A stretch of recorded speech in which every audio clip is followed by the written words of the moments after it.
Induction motor operation. Okay, like it means के अगर हम प्रैक्टिकली अब हमने इंडक्शन मोटर के लाइक किस तरह काम करता है, उसके पीछे क्या कंसेप्ट्स हैं।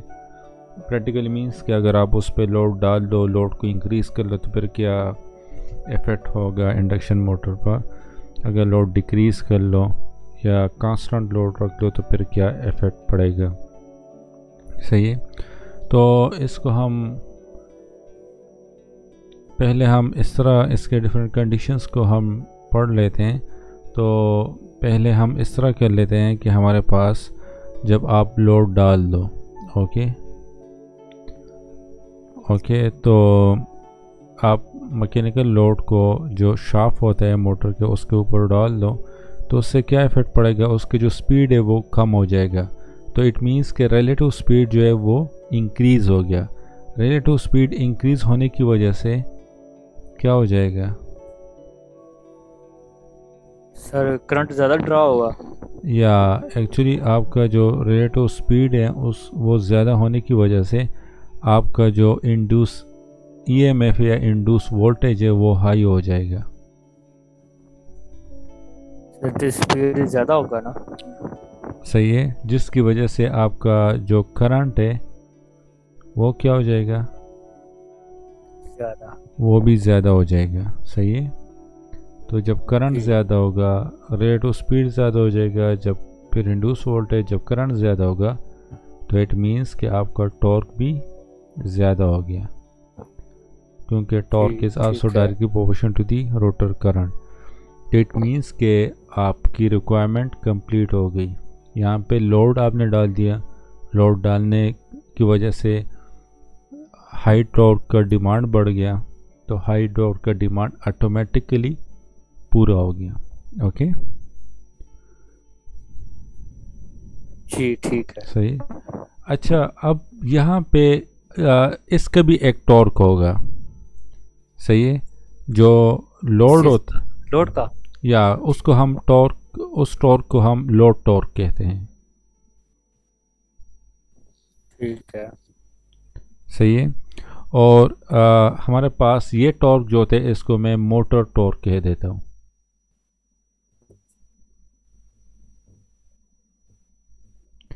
अच्छा, इसने वो रिक्वायरमेंट फुलफिल कर दिया। किस तरह फुलफिल कर, क्योंकि यहाँ पे टॉर्क इंक्रीज हो गया, इट मीन्स के मोटर टॉर्क क्या हो गया, मोटर टॉर्क आपका अब that's equal to the load torque.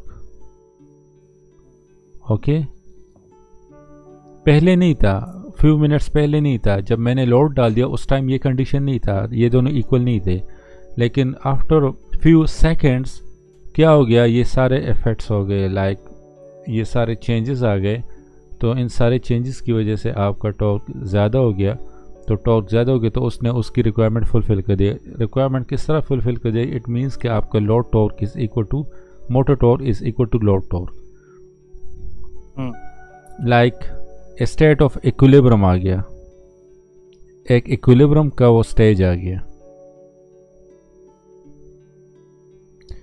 Equilibrium का स्टेज इस तरह आ गया कि जितना आप यहाँ से फोर्स एक्ट हो रहा है उतना ही आपने यहाँ से फोर्स अप्लाई कर दिया। ये फोर्सेस की मैं बात कर रहा हूँ, तो इट मीन्स के यहाँ से कितना फोर्स लगा था, पहला फोर्स ये वाला लगा था, उसके रिस्पॉन्स में आपने ये फोर्स जनरेट कर दिए। सही है, तो अब ये एक यूनिफॉर्म मोशन के साथ रोटेट हो रहा है motor. So that's why I call this condition is the equilibrium condition. Okay,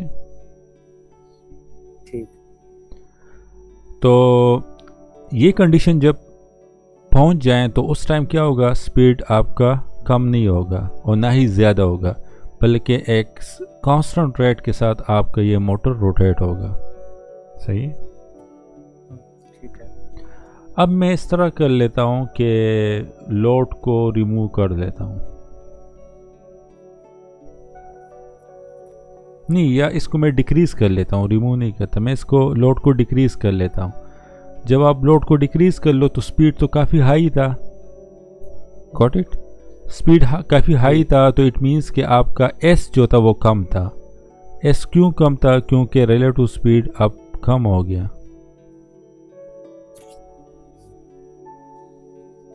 rate of speed कम हो गया तो इट मीन्स कि एस आपका कम हो गया, तो इट मीन्स कि आपका इंड्यूस वोल्टेज वो कम भी हो गया। कम हो गया। इंड्यूस वोल्टेज कम हो गया तो इट मीन्स कि आपका करंट भी कम हो गया।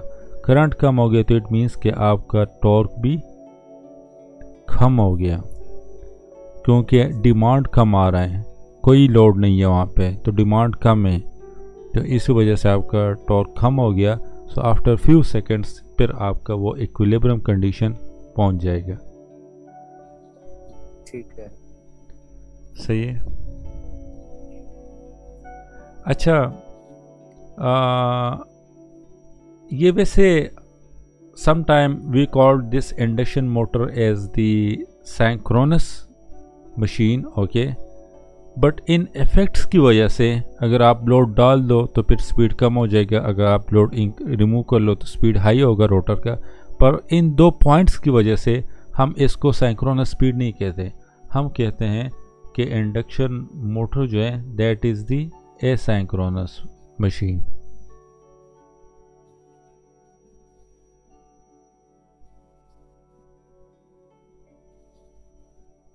Got it? इन इरेगुलरिटी की वजह से हमारे पास जो इंडक्शन मोटर है उनको हम एसिंक्रोनस मशीन कहते हैं। एमसीक्यूज़ में भी आ गया तो आपने ये नहीं कहना कि ये सिंक्रोनस है, this is asynchronous machine. Okay, ये थोड़ा सा एलैबोरेट करते हैं कि सिंक्रोनस और asynchronous.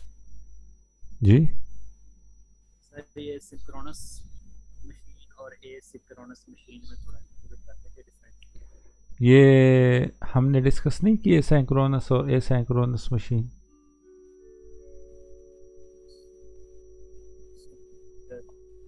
AC motor synchronous means कि आपका जब सिंक्रोनस स्पीड के साथ जब रोटर रोटेट होगा तो उस टाइम क्या होगा, आपका सिंक्रोनस मशीन उसको हम कहते हैं। लाइक जब आप लोड डाल भी दो, रोड को रिमूव भी कर लो तो फिर भी आपका उसकी जो स्पीड है वो कांस्टेंट रहेगा, इट मींस के सिंक्रोनस स्पीड के साथ रहेगा, तो उस टाइम उस मशीन को हम सिंक्रोनस मशीन कहते हैं। अगर ये नहीं होगा, लोड के साथ चेंज होंगे उनके स्पीड, तो उनको हम एसिंक्रोनस कहते हैं। शायद वो आगे आ जाएं, आगे फिर हम सिंक्रोनस और एसिंक्रोनस को भी डिस्कस कर लें, लेकिन आई थिंक हमने किया था इसको, मुझे याद भी नहीं है एग्जैक्टली। मैं सर वो देखूंगा ना उसमें। देख लो, अगर कोई और वीडियोस में पड़ी हो तो आप वहाँ से चेक कर लेना फिर। अच्छा, हमारे पास अक्सर इस तरह होता है कि अगर हम लोड को इंक्रीज़ कर लें, सही है, इस कंडीशन की मैं बात कर रहा हूँ, अगर मैं लोड को इंक्रीज़ कर देता हूँ, सही है, तो लोड को इंक्रीज़ करना मीन्स के हमारे पास जो I2 है उसका डिमांड बढ़ गया है, सही है।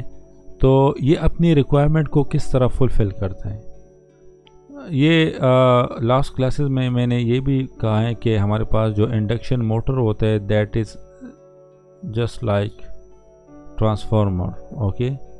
तो I2 मीन्स के rotor current that is the secondary side of the transformer, okay. So I2 किस तरह ऑटोमेटिकली एडजस्ट करता है I1 से, किस तरह वो अपना रिक्वायरमेंट को फुलफ़िल करता है। तो इसमें एक्चुअली ये फिनोमेना होता है कि हमारे पास जब I2 का डिमांड बढ़ जाता है तो I2 अपने आप को इस तरह एडजस्ट कर लेते हैं कि वो जो प्राइमरी वाइंडिंग जो फ्लक्स प्रोड्यूस करे उसको डिक्रीज़ कर लेता है, सही है। तो प्राइमरी फ्लक्स को डिक्रीज़ करने से क्या होगा, जो उसका EMF है वो भी कम हो जाएगा। तो EMF कम होने की वजह से उसका जो काउंटर EMF है वो भी कम हो जाएगा, सही है, वो ऑटोमेटिकली कम हो जाएगा, क्योंकि जब वहाँ से सप्लाई वोल्टेज वो कम हो रहा है तो वहाँ से जो काउंटर EMF है वो भी कम हो जाएगा। तो जब काउंटर EMF कम हो जाएगा तो यहाँ से सप्लाई वोल्टेज जो करंट जनरेट कर रहे हैं वो हाई हो जाएगा, क्योंकि काउंटर EMF हमारे पास कम हो गया, जिसकी वजह से हमारे पास जो I1 करंट है वो ज़्यादा हो जाएगा। सो इट मीन्स कि हमारे पास जो पावर इनपुट है वो इंक्रीज़ हो गया। ओके, तो पावर इनपुट इंक्रीज़ होने की वजह से हमारे पास जो फ्लक्स है वो भी ज़्यादा हो जाएंगे, और प्राइमरी में फ्लक्स ज़्यादा होने की वजह से हमारे पास सेकेंडरी में भी फ्लक्स ज़्यादा हो जाएंगे, जिसकी वजह से हमारे पास इंड्यूस करंट भी ज़्यादा हो जाएगा। Got it? अच्छा, इसके बाद एक दूसरा टॉपिक है, that is the torque under running condition. तो ये हम लास्ट क्लास में डिस्कस कर चुके हैं। सही है, टॉर्क अंडर रनिंग कंडीशन में हमने क्या करने, इस पॉइंट को करना है कि हमारे पास जो स्लिप होता है उसको हमने कंसिडर करना है। ये हमने लास्ट क्लास में पढ़ा था। इसका वो टॉर्क का रनिंग टॉर्क का इक्वेशन भी हमने लास्ट क्लास में डिस्कस किया था। अच्छा, maximum torque under running condition वो भी हमने लास्ट क्लास में डिस्कस कर लिया था।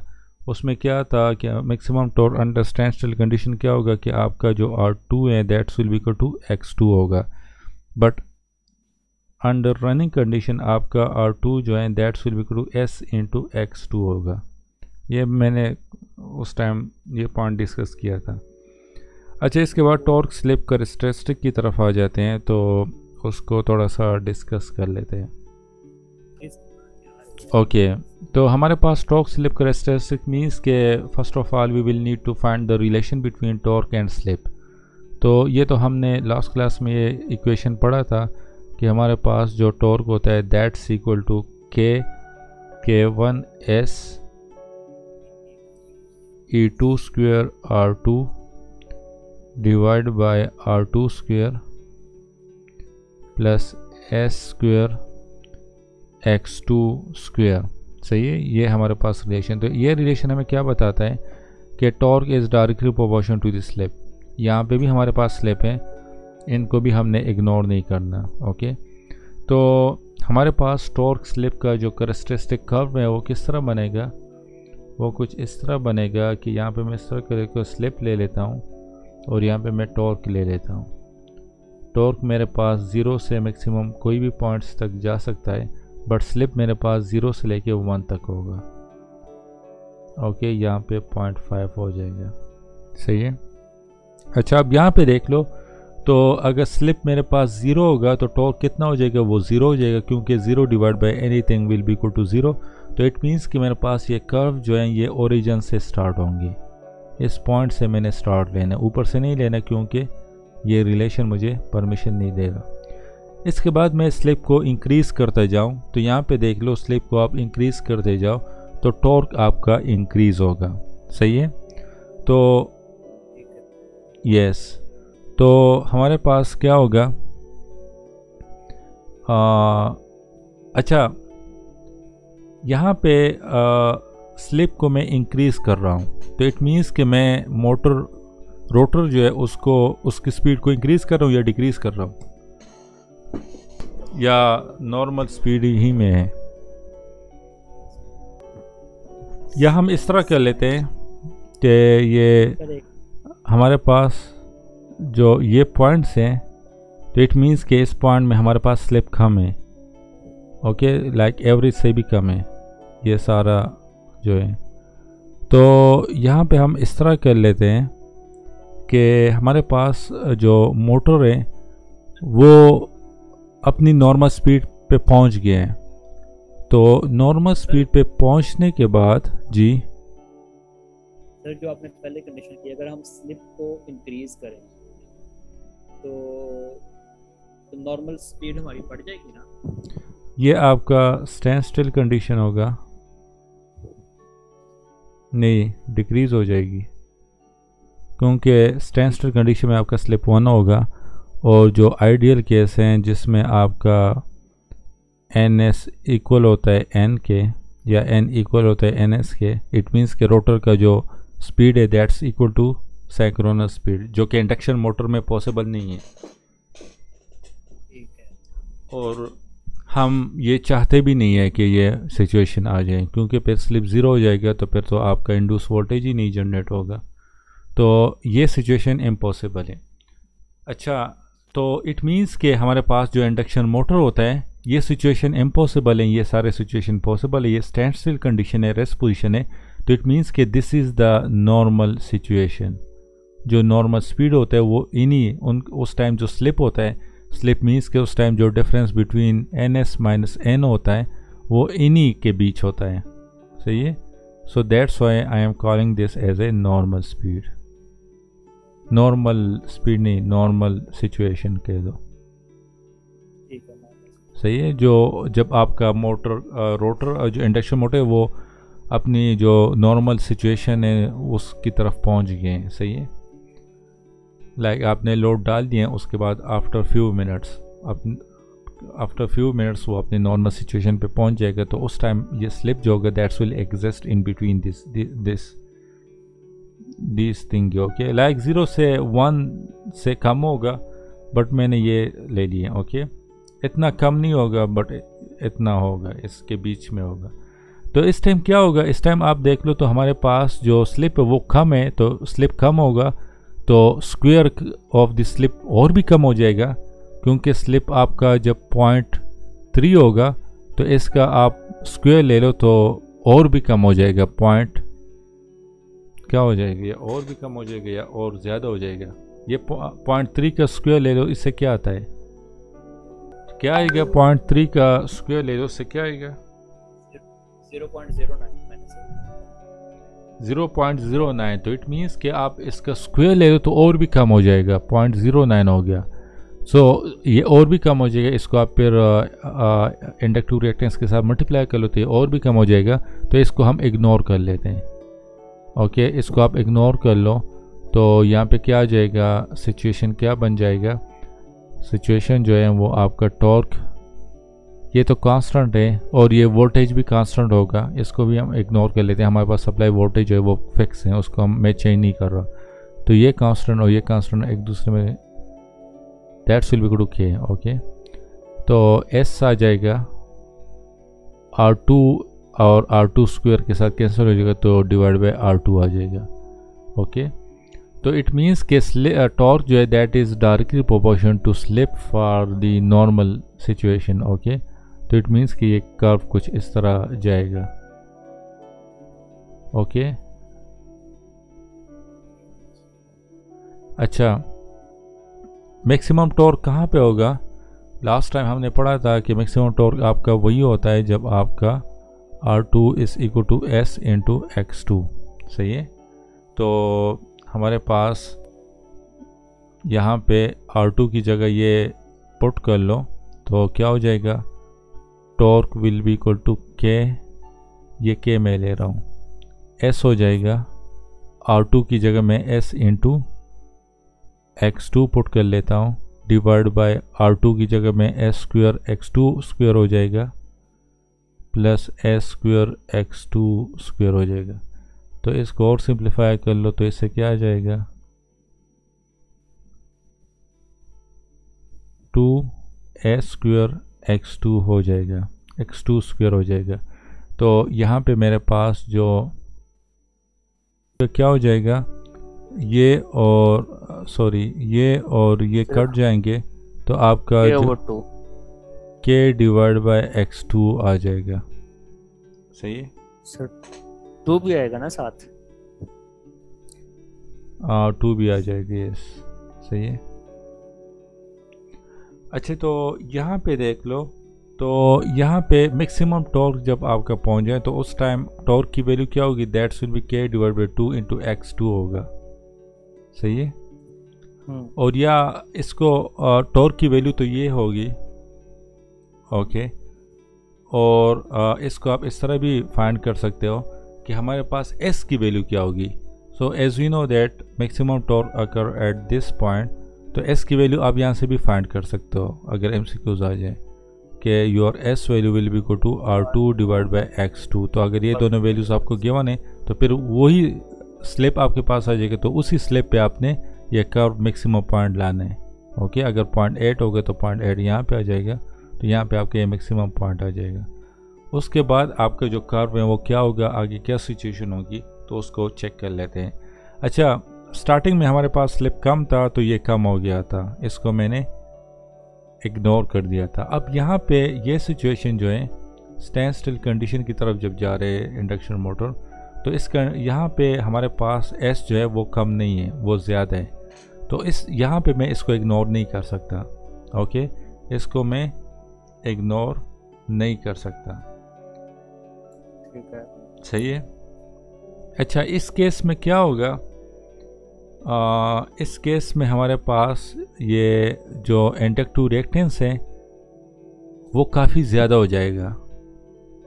ओके, यहाँ पे हमारे पास इंडक्टिव रिएक्टेंस क्यों काफ़ी ज़्यादा होगा? क्योंकि एस है, एस का स्क्वायर है तो वो और भी ज़्यादा हो जाते हैं, और उसको फिर मल्टीप्लाई कर लो x2 इंडक्टिव रिएक्टेंस के साथ, तो वो काफ़ी, उसका जो मैग्नीट्यूड है वो काफ़ी ज़्यादा हो जाता है। तो ये हमारे पास काफ़ी कम होगा इस कंपेयर टू दिस वैल्यू, तो इसको मैं इग्नोर कर देता हूँ। ओके, लाइक इसको अगर आप ले भी लो उस टाइम तो भी फ़र्क नहीं पड़ता, अगर आप ना भी लो तो भी फ़र्क नहीं पड़ता। तो इसको हम इग्नोर कर लेते हैं यहाँ पे, और इसको हम ले लेते हैं फॉर दिस कंडीशन। सही है। अब इसको और सिंप्लीफाई कर लो तो इससे क्या आ जाएगा? E2 का square R2 divide bye S2 S का स्क्वायर X, और R का स्क्वायर हमने इग्नोर कर दिया। और सर ये ऊपर भी इग्नोर करना है, ऊपर क्या हमने यहाँ पे S2 और X2 का स्क्वायर। तो यहाँ पे ये क्या हो जाएगा? K2 हो जाएगा, R2 हो जाएगा divide by S into X2 square हो जाएगा। सही है। सो यहाँ पे देख लो, तो यहाँ पे टॉर्क का और स्लिप का रिलेशन जो है वो इनवर्स रिलेशन बन रहा है। ओके, तो यहाँ मैक्सिमम टॉर्क के बाद जो आपका कर्व होगा वो नीचे की तरफ आएगा, इनवर्स रिलेशन बन रहा है, इस तरह आएगा, वो डिक्रीज होगा। अच्छा, this is for one specific value of R2 को मैंने स्पेसिफिक वैल्यू रखा हुआ है। अगर मैं R2 को चेंज कर लूँ तो फिर क्या इफेक्ट पड़ेगा? अगर आप R2 को इंक्रीज कर लो तो टॉर्क क्या होगा? टॉर्क आपका डिक्रीज होगा। तो अगर दिस इज़ R2 और मैं R2 डैश कर लेता हूँ, like your R2 dash is greater than R2, मैं R2 को इंक्रीज कर रहा हूँ। सही है। R2 dash is greater than R2, तो फिर कर्व किस तरह बनेगा? That is inversely proportion. तो फिर ये कर्व आपका कुछ इस तरह आएगा, नीचे की तरफ आएगा। सही है। क्योंकि अगर स्लिप को आप कांस्टेंट रख दो तो ये इसका टॉर्क इतना होगा और दूसरे का टॉर्क इतना होगा।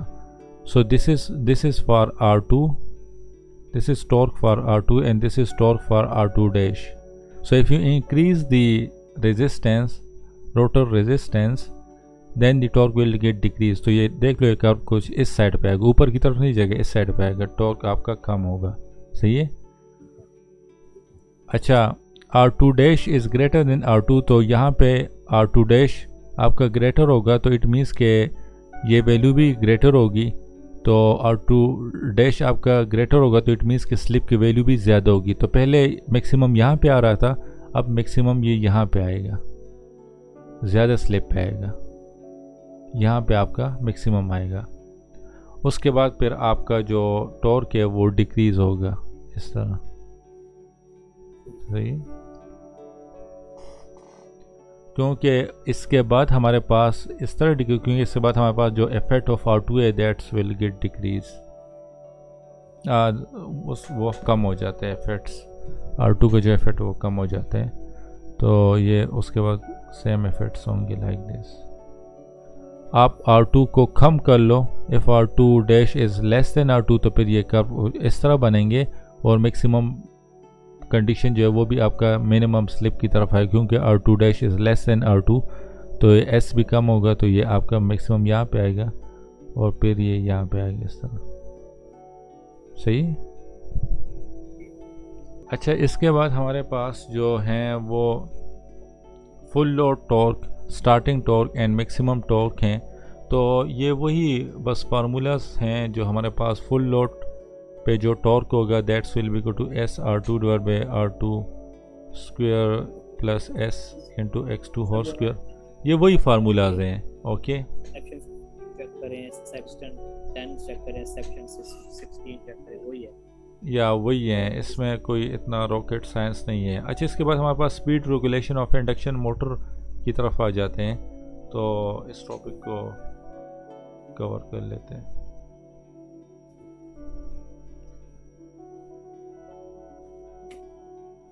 Speed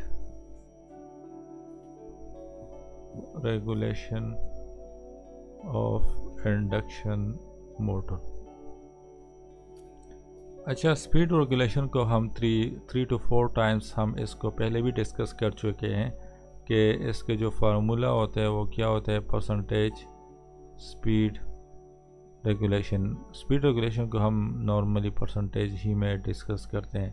that is equal to the difference of no load speed minus full load speed, which will be less than no load speed, so that's why I am writing it like this, no load minus full load divided by, यहाँ पे आपका full load ही आएगा, that's will be multiplied by 100 because of the percentage। अच्छा, it means के हमारे पास यहाँ पे speed regulation means के like आपका जो अगर आप लोड को मोटर पे लोड डाल दो तो उस टाइम स्पीड कितना डिक्रीज़ होगा, सही है, या अगर आप लोड को रिमूव कर लो तो उस टाइम आपका जो मोटर का रोटर का स्पीड है वो कितना इंक्रीज़ होगा। तो उसके बारे में हमें ये आइडिया देते हैं। ओके, ये जो होता है ये फिक्स वैल्यू होती हैं हर मोटर की। जब भी आप मशीन को बाय करते हो तो उस पर ये लिखा होता है कि स्पीड रेगुलेशन इस मोटर का इतना है, तो उस टाइम आपको आइडिया हो जाता है कि ये अच्छा मोटर या लाइक इतना बेस्ट नहीं है, क्योंकि स्पीड रेगुलेशन आपको कॉस्ट के बारे में भी इंफॉर्मेशन देता है कि अगर स्पीड रेगुलेशन आपका कम होगा तो उतना ज़्यादा वो कॉस्टली होगा। क्योंकि आइडियली हमारे पास स्पीड रेगुलेशन क्या होता है, आइडियली हमारे पास स्पीड रेगुलेशन जो है that is equal to zero. Zero means के बिल्कुल उसमें अगर नो लोड स्पीड, कोई लोड नहीं है उस टाइम जो स्पीड है, और जब आप उस पे लोड डाल दो उस टाइम जो स्पीड है उन दोनों में कोई डिफरेंस नहीं होगा, सेम स्पीड होगा। लोड आप चाहे जितना भी उस मोटर के ऊपर डाल दो स्पीड चेंज नहीं होगा, तो उसके जो स्पीड रेगुलेशन है वो ज़ीरो होता है आइडियली। तो इट मीन्स के स्पीड रेगुलेशन जितना कम होगा तो उतना बेस्ट मोटर होगा हमारे पास, सही है, और उतना कॉस्टली भी होगा। ये अक्सर एमसीक्यूज़ में आ जाते हैं, तो ये कॉस्ट फैक्टर आपको थोड़ा जहन में रखना है। अच्छा, हमारे पास इसको थोड़ा हमारे पास जब कोई लोड नहीं है तो लेट से उस टाइम जो मेरे पास स्पीड है that is equal to 800 RPM। जब आपने उस पर लोड डाल दिया तो उस टाइम स्पीड जो है वो डिक्रीज़ हो गया 780 RPM। तो स्पीड रेगुलेशन क्या होगा, तो आपने चेक करना है कि 800 minus 780 divide by 780 multiply by 100, इसको कर लो तो इससे आपके पास 2.56% आ जाएगा। So this is speed regulation. Come value है तो इट मीन्स के बेस्ट मशीन है। यहाँ पे देख लो तो 800 से जस्ट 20 डिजिट्स हमारे पास कम हो गया है, 780 हो गया है। ओके, तो ये बेस्ट मोटर। अगर आप और डिक्रीज़ कर लो, ये मोटर लोड डालने से ये इस मोटर का जो स्पीड वो और कम हो गया तो ये परसेंटेज बढ़ जाएगा। तो इट मीन्स कि जितना कम स्पीड रेगुलेशन होगा उतना बेस्ट मोटर होगा हमारे पास। अच्छा, इंडक्शन मोटर का नॉर्मली जो इंडक्शन मोटर का स्पीड रेगुलेशन होता है दैट इज़ 3 to 5% होते हैं। ओके, इन्हीं के बीच में होते हैं नॉर्मली, सही है। तो ये कम है काफ़ी ज़्यादा, तो इसी वजह से हम इंडक्शन मोटर को मोस्टली कांस्टेंट स्पीड मोटर भी कहते हैं। अच्छा, इसके बाद हमारे पास speed control of 3 phase induction motor है, उसको हम इंशाल्लाह कल